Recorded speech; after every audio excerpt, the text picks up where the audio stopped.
Good morning everyone. আজকে day 3। আজকে আমরা মায়ের কাছে আছি। এই যে সোনামা এখানে এসে বসে বসে আমের খাচ্ছে কুটকুট করে, আর আমিও উঠে স্নান টান করে বসে আছি। সোনামারও স্নান টান হয়ে গেছে। মা চা দেবে, চা খাবো। ও দিয়েছে, মুখের কাছে চা দিয়ে গেছে।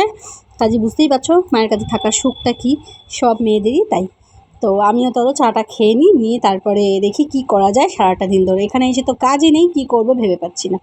তারপরে এখানে চা ফা খেয়ে আবার সেই আমরা সোফায় বসে বসে ল্যাদ খাচ্ছি। এ দেখো এখানে আমার মেহেন্দি কালারটা কি সুন্দর এসছে। আর সোনামাকে কখন থেকে বলছি যে সোনামা একটুখানি মেহেন্দিটা দেখাচ্ছে না। দেখো কি বলবো, বললাম চল নেল পলিশটা রিমুভ করি। আরে বাবা গো, ওখানে শুয়ে আছি আর কি লাগছে, কিছুতেই হাতটা দেখাচ্ছে না। দেখো কীরকম বদমাইশি করে, কেন যে এরকম করে মাঝে মাঝে খিঁচুমি, কি বলবো, আমার ভাল লাগে না। কতবার ধরে বলছি, দেখো হাত গুটিয়ে রেখে দিয়েছে, বদমাইশি করবে ইচ্ছে করে। দেখো ওরও হাতের ডিজাইনটা কিন্তু বেশ ভালোই এসছে, যাই বলো কালারটাও ভালো এসছে। একদমই রাখেনি মেহেন্দিটা তেমন একটা, কিন্তু তাও দেখো কালারটা কি সুন্দর এসছে, ডিজাইনটাও খুব পরিষ্কার আর ভালো উঠেছে। তারপরে এইসব করে ঠোরে তারপরে ল্যাদ খেয়ে ব্রেকফাস্ট করে এখন বেরিয়ে পড়েছি। গিয়েছিলাম হচ্ছে একটু আইব্রো করতে, একটু আইব্রো করলাম, একটু রেল রিমুভার কিনে নিয়ে এলাম। এইসব করে মেয়ে একটু পাড়া বেরিয়ে চলে এলাম। এসে লাঞ্চে বসে গেছি। আজকে হচ্ছে মাছের ঝাল, শুক্তো, থোড় ভাজা, কলমি শাক ভাজা, দুধ লাউ আর ভাত আর আমের চাটনি। এই ছিল হচ্ছে আজকে দুপুরের মেনু। চলো এবার ভাতটা খেয়ে নিই, সোনামাকেও খাইয়ে টাইয়ে দিই। সোনামাকে বলছি, ও বাবা ঘি পড়ে গেল আবার। সোনামা একটুখানি ভাতের কোলে ঘি খেতে ভালোবাসে, আর এরকম চেটে চেটে চাটনি খেতে তো ভাতের শেষে ভালোই লাগে, তাই না? কার না ভালো লাগে বলে, এরকম চাটনি ঢেলে দিলে, আমের চাটনি, আহা, আমার তো আবার জিভে জল এসে যাচ্ছে। চাটনি খেতে ভালো লাগে বলে খেয়ে দিয়ে উঠে আবার খেলতে বসে গেছে। এই যে সারা দিন খেলা। কি করছো তুমি? পিঠে বানাচ্ছি। ও পিঠে বানাচ্ছ, দেখো রান্নাবাটি খেলছে। বলো তুমি কিভাবে পিঠে বানাচ্ছ? প্রথম স্ট্যান্ডার্ডটা জানি না, সেকেন্ড থেকে শুরু করছি। পিঠের পুরটা পিঠের ভেতর দিয়ে দেবো, বাটি বানিয়ে তারপরে ভালো করে মুড়ে দেবো দিয়ে। এই ঘন্টি এসে গেছে, সোনামা আইসক্রিম খাচ্ছে দেখে ঘন্টিকে ডেকেছে, আর সঙ্গে বিনি আর ইনিও চলে এসছে। দেখেছো এখানে দাঁড়িয়ে দাঁড়িয়ে খেয়ে দিয়ে উঠে আইসক্রিম খাচ্ছে। খুব বকেছি কালকে বোনকে কামড়াতে যাচ্ছিলো বলে। তারপর দেখো ওকে বললাম খা চা বিস্কুট, ও খেলো না, ওর এত রাগ হয়ে গেল। এর নাম হচ্ছে টুনি বুনি, এগুলোর নাম।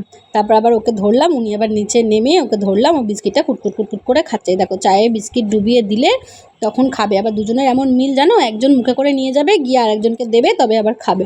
তো যাই হোক, বিকালবেলা একটু খিদে পাচ্ছিলো বলে, এখন মোটামুটি 5:30 পৌনে 6টা বাজে বলে মাকে বললাম, মা একটু মাটনের ঝোল দিয়ে মুড়ি দাও। তো মাও সেরকম দিয়ে দিল একটু মাটনের ঝোল দিয়ে মুড়ি। আজকে মাটনটা আমিই রান্না করেছি। এই বাড়িতে মা, বাবা, দাদা সবাই আমার হাতে মাটন খেতে বেশ ভালোবাসে। আর সোনামা এরকম চর্বি পেলে মাটনের আর কিছু চায় না। আমি বললাম রান্নাটা কেমন হয়েছে গো? বললো দারুণ হয়েছে। বাবা বলেছিল একদম কষা ফষা কিচ্ছু করতে যাবি না, একদম লাইট করে করবি, হালকা পাতলা ঝোলটা খাবো। আমি বললাম বাহ, আমিও তাহলে সেটাই করবো। একটু ঝাল করে সুন্দর করে করেছিলাম। মাংসর এই অংশটা পেলে আর কি চাই। তারপরে 7টার সময় চলে গেলাম ফুচকা কিনতে। বিশ্বাস করো 3-4 দিন ধরে এত ফুচকার ক্রেভিং হচ্ছিলো যে বলে বোঝাতে পারবো না। আজকে বললাম আমি আজকে ফুচকা খাবোই, রাতে যাই খাই না কেন। মা বারণ করছিলো, মাটন আছে এই আছে সেই আছে। আর দূর, দেখো আমি বাড়ির জামা পরে বাবার জুতো পরে লিটারেলি যা তা ভাবে বেরিয়ে চলে এসেছি ফুচকা কিনতে, যে ফুচকাটা আগে নিয়ে গিয়ে বাড়িতে খাবো বলে। ফুচকাটা আর বসে দাঁড়িয়ে খেলাম না, তার কারণ বাড়িতে নিয়ে এসে বসে খাবো। আর স্পেশালি আরও হচ্ছে মা আছে বলে, কারণ নিয়ে এলে মাও একটুখানি খেতে পারবে। শুধু ফুচকা নিয়ে ভালো একটুখানি পাপড়ি চাট না, এটাকে কী বলে রে, চুরমুর। হ্যাঁ, একটু চুরমুরও নিয়ে নিলাম। চুরমুরটা বেশ বানিয়েছে, একটু বলেছিলাম কাকাকে, কাকা ঝাল করে মাখবে।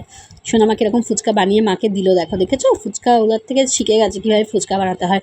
আমি না ভয়েস ওভার দিতে পারছি না, just my mouth is watering to মাছ। তারপরে এখানে খেলতে শুরু করে দিয়েছে ঘরের মধ্যে, এইসব চেক বেক কেটে এখানে ছুকিত খেলা হচ্ছিলো। তারপরে সন্ধ্যেবেলা বসে সবাই মিলে গল্প হলো, দাদুন দিদুন আমি সোনামা।